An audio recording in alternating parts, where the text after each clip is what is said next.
ನಮಸ್ಕಾರ Karnataka. As per the latest news, ಇವತ್ತಿನ ಮಟ್ಟಿಗೆ ಕಳೆದ 7 ದಿವಸಗಳಿಂದ ಒಟ್ಟು 9 ಹ್ಯೂಮನ್ ರಿಮೇನ್ಸ್ ಅಥವಾ 9 ಅಸ್ಥಿ ಪಂಜರಗಳು ದೊರಕಿದೆ ಅಂತ ಒಂದಷ್ಟು ಬಲ್ಲ ಮೂಲಗಳಿಂದ ಗೊತ್ತಾಗ್ತಾ ಇದೆ. ಅರೌಂಡ್ 9 ಅಸ್ಥಿ ಪಂಜರಗಳು, ಒಟ್ಟು 13. ಇವತ್ತು ಕೂಡ ಐ ಥಿಂಕ್ 11, 12, 13 ಕಾರ್ಯ ನಡೀತಾ ಇದೆ. ಹಾಯ್ ನಾವು SIT ಅವ್ರಿಗೆ ಕೇಳೋದೇನು ಅಂತಂದ್ರೆ, ಯಾರಾದ್ರೂ ಬಡವರದು ಕೊಲೆ ಮತ್ತೆ ಲೂಟಿ ಏನಾರ ಆಗ್ಬಿಡ್ತು ಅಂತಂದ್ರೆ ನಿಮ್ಮ ಇನ್ಸ್ಪೆಕ್ಟರ್ಗಳು, ACPಗಳು, ಕಮಿಷನರ್ಗಳು ಇನ್ನು ಸ್ವಲ್ಪ ಮುಂದೆ ಹೋದರೆ ಕಮಿಷನರ್ಗಳು ಬ್ರೀಫ್ ಮಾಡ್ತೀರಾ, ಪ್ರೆಸ್ ಬ್ರೀಫನ್ನ. ಇವತ್ತಿಗೆ 8 ದಿವಸ SIT ಅವರು ಪಾರದರ್ಶಕತೆನ ಎಲ್ಲಿ ಮೇಂಟೈನ್ ಮಾಡ್ತಾ ಇದ್ದೀರಾ? ಸಾರ್ವಜನಿಕರ ಹಿತಾಸಕ್ತಿಯಲ್ಲಿ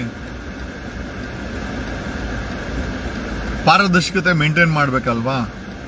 SIT ಮಾಡಿಸಿದ್ದು ಸಾರ್ವಜನಿಕರು, SITಗೆ ಒತ್ತಡವನ್ನು ಹಾಕಿದ್ದರು ಸಾರ್ವಜನಿಕರು, ನಾವು. ಈಗ ಪ್ರತಿ ಸಂಜೆ ಪಾರದರ್ಶಕವಾಗಿ ಏನ್ ನಡೀತಾ ಇದೆ, ಏನ್ ಸಿಕ್ಕಿದೆ, ಸರ್ಕಾರಕ್ಕೆ SIT ಇಂಟ್ರಿಮ್ ರಿಪೋರ್ಟ್ ಕೊಟ್ಟಿದೆ. ಪತ್ರಿಕಾ ಪ್ರಕಟಣೆ ಕೊಡ್ಲಿಕ್ಕೆ SIT ಅವ್ರಿಗೆ ಏನ್ ಸಮಸ್ಯೆ ಇದೆ? BTV ಒಂಥರ ಬರೀತಾರೆ, ನ್ಯೂಸ್ 18 ಒಂಥರ ಬರೀತಾರೆ, ಅಲ್ಲಿ ಆ ಪೌಡರ್ ಟಿವಿ ವ್ಯಕ್ತಿ ಅವನೊಂಥರ ಬರೀತಾನೆ, ಅವನೊಂಥರ ಮಾತಾಡ್ತಾನೆ. ಪ್ರತಿ ಸಂಜೆ at least once in 2 days SIT ಅವರು ಪ್ರೆಸ್ ಬ್ರೀಫ್ ಅನ್ನ ಕೊಟ್ಟು ಪಾರದರ್ಶಕತೆಯನ್ನ ಮೇಂಟೈನ್ ಮಾಡಬೇಕು. ಬರೀ ಸರ್ಕಾರಕ್ಕೆ ರಿಪೋರ್ಟ್ ಮಾಡ್ತಾ ಇದ್ದೀರಂತೆ, ಮತ್ತೆ by the people, to the people, for the people, ಜನರಿಂದ ಜನರಿಗಾಗಿ, ಜನರಿಗೋಸ್ಕರ SIT ಕೆಲಸ ಮಾಡ್ತಾ ಇದೆಯಾ? ನಿಮ್ಮ ತನಿಖೆ ಓಕೆ, ಒಂದು ಮಟ್ಟದ ಸ್ಯಾಟಿಸ್ಫ್ಯಾಕ್ಷನ್. ಯಾಕಂತಂದ್ರೆ 9 ಅಸ್ಥಿ ಪಂಜರಗಳು ಸಿಕ್ಕಿದೆ ಅಂತ ಮಾಹಿತಿ ಇದೆ. 99% ಈ ಮಾಹಿತಿ ನಿಜ ಇದೆ. ಬಟ್ ಪ್ರಶ್ನೆ ಏನಪ್ಪ ಅಂತಂದ್ರೆ, ನಾವುಗಳು ಇಮ್ಯಾಜಿನೇಷನ್ ಯಾಕೆ ಮಾಡ್ಕೊಳ್ಬೇಕು? SIT ಅವರು ಪ್ರೆಸ್ ಬ್ರೀಫ್ ಅನ್ನ ಯಾಕೆ ಕೊಡಬಾರ್ದು? ಪ್ರತಿದಿನ ಸರ್ಕಾರಕ್ಕೆ ಯಾವ ರೀತಿ ರಿಪೋರ್ಟ್ ಕೊಡ್ತೀರೋ ನೀವೇ ಪ್ರೆಸ್ ಬ್ರೀಫ್ ಅನ್ನ ಕೊಟ್ರೆ ಅಲ್ಲ. ಈಗ ಯಾರಾದ್ರೂ ಬಡವರು ಕ್ರೈಮ್ ಮಾಡಿದ್ರೆ ಅವ್ರನ್ನ ಕರ್ಕೊಂಡ್ಬಂದು ಮಾಧ್ಯಮದ ಮುಂದೆ ನಿಲ್ಲಿಸಿ ತಾವುಗಳು ಅವರ ಮಾನ ಮರ್ಯಾದೆಲ್ಲ ಹರಾಜಾಗ್ತೀರಾ. ಇದೇ ಪೊಲೀಸರು.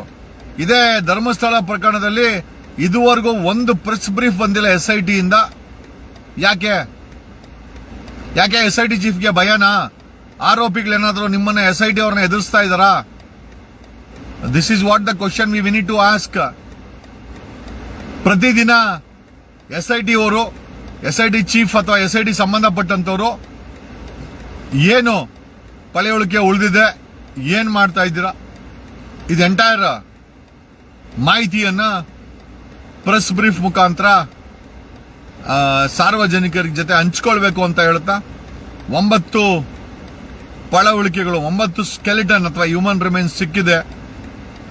ನಿಜವಾಗ್ಲೂ ಥ್ಯಾಂಕ್ಸ್ ಹೇಳಬೇಕು ಭೀಮಾ ಅವ್ರಿಗೆ, ಜೊತೆನಲ್ಲಿ ಅವರನ್ನು ನಂಬಿ ಕೆಲಸ ಮಾಡಿದಂತ SIT ಅವ್ರಿಗೆ. 9 ವ್ಯಕ್ತಿಗಳ ಅಸ್ಥಿ ಪಂಜರ ಸಿಕ್ಕಿದೆ. It's a great. ಭೀಮನನ್ನ ನಂಬಿದ್ದಕ್ಕೆ ಮೋಸ ಆಗಲಿಲ್ಲ, ಒಳ್ಳೇದಾಗಿದೆ.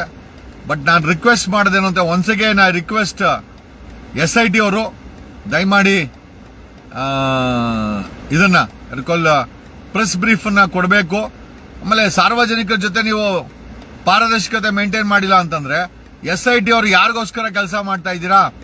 ಸೊ ಹಂಗಾಗಿ ದಯಮಾಡಿ ಇನ್ಮೇಲೆ ಇಮ್ಯಾಜಿನೇಷನ್ ಮಾಡೋದು ಬೇಡ, ಪ್ರೆಸ್ ಬ್ರೀಫ್ ಅನ್ನ ಕೊಡಬೇಕು ಸಾರ್ವಜನಿಕ ಹಿತಾಸಕ್ತಿಲಿ ಅಂತ ಹೇಳ್ತಾ ವಿಡಿಯೋನ ಮುಗಿಸ್ತಾ ಇದ್ದೀನಿ. ಯಾರೋ 1 ಜನ ಮೆಸೇಜ್ ಹಾಕಿರೋ, ಸರ್ ಯಾರೋ ಒಬ್ರು ಗೂಗಲ್ ಪೇ ಅವರೆಲ್ಲ ನಿಮ್ಮನ್ನ ಬೈಕೊಂಡು ಓಡಾಡ್ತಾರೆ ಅಂತ, ಬೈಕೊಂಡು ವಿಡಿಯೋ ಮಾಡ್ತಾರೆ ಅಂತ. ಒಂದು ಅರ್ಥ ಮಾಡ್ಕೊಳ್ಳಿ, ಈಗ ನಮ್ಮ ಫೋಕಸ್ಸು ಆ ಧರ್ಮಸ್ಥಳದಲ್ಲಿ ಆಗ್ತಾ ಇರೋ ಅನ್ಯಾಯಕ್ಕೆ ನ್ಯಾಯ ಸಿಗಬೇಕು ಅಂತ. ಕೆಲವು ನರಿಗಳು, ಗುಳ್ಳೆ ನರಿಗಳು, ಗೂಗಲ್ ಪೇಗಳು ಮಾತಾಡ್ತಾರೆ ಅಂತಂದ್ರೆ ನಾವು ಅವ್ರಿಗೆ ರಿಪ್ಲೈ ಕೊಡಕ್ ಹೋದ್ರೆ ನಮ್ಮ ಸ್ಟ್ಯಾಂಡರ್ಡ್ ಇಲ್ಲ ಅವರು. ಓಕೆ, ನಾವು ಚಪ್ಪಲಿ ಬಿಡೋ ಜಾಗದಲ್ಲಿ ಕೆಲವರನ್ನ ಬಿಡಬೇಕಾಗತ್ತೆ. ಓಕೆ, ನಮ್ಮ ಜೀವನದಲ್ಲಿ ಒಂದಷ್ಟು ಜನ ಚಪ್ಪಲಿ ಇರೋ ಜಾಗದಲ್ಲಿ ಇರಬೇಕಾಗತ್ತೆ. ಅವ್ರುಗಳು ಅಲ್ಲೇ ಇರಲಿ, ಬೊಗಳ್ಕಂಡ್ಲಿ. ಸ್ವಲ್ಪ ಜಾಸ್ತಿ ಗಿಸಿ ಆಯ್ತು ಅಂತಂದ್ರೆ ಪೊಲೀಸ್ ಇದ್ರೆ FIR ಮಾಡ್ಸೋಣ, ಬೇರೆ ವಿಚಾರ. ಯಾಕೆ ಅಂತಂದ್ರೆ maximum we should ignore such people ಅಂತ ಹೇಳುತ್ತಾ SIT ಅವರು ಪ್ರತಿ ಸಂಜೆ ದಯಮಾಡಿ ಪತ್ರಿಕಾ ಪ್ರಕಟಣೆಯನ್ನ ಮಾಡಬೇಕು ಅಂತ ಹೇಳುತ್ತಾ ಲೈವ್ ಅನ್ನ ಮುಗಿಸ್ತಾ ಇದ್ದೀನಿ. 7 ದಿವಸಗಳಲ್ಲಿ 9 ಅಸ್ಥಿ ಪಂಜರ ಸಿಕ್ಕಿವೆ ಅಂತ ಮಾಹಿತಿ ಇದೆ. ಕಸ್ತೂರ್ಬಾ ಮೆಡಿಕಲ್ ಕಾಲೇಜ್ ಮಣಿಪಾಲಲ್ಲೆಲ್ಲ ಡೆಪಾಸಿಷನ್ ಆಗಿದೆ ಅಂತೆ. ನೆಕ್ಸ್ಟ್ ಬರೋದನ್ನ ಮುಂಬೈ ಕಳಿಸ್ತಾರೆ ಅಂತ ಮಾಹಿತಿ ಇದೆ. ಬಟ್ ನಿಮ್ಮ ನಂಬಿಕೆ ಸುಳ್ಳಾಗ್ಲಿಲ್ಲ. ಅಸ್ಥಿ ಪಂಜರಗಳು ಸಿಕ್ಕಿವೆ, ಅದ್ರ ಬಗ್ಗೆ ತನಿಖೆ ನಡೀತಾ ಇದೆ. SIT ಅವರ ಅಧಿಕೃತವಾಗಿ ಪತ್ರಿಕಾ ಪ್ರಕಟಣೆ ಮುಂದೆ ಕೊಡಬೇಕು ಅಂತ ಹೇಳುತ್ತಾ ಲೈವ್ ನ ಮುಗಿಸ್ತಾ ಇದ್ದೀನಿ. Good night, see you all. Love you Karnataka, love you Bengaluru, love you Dharmasthala.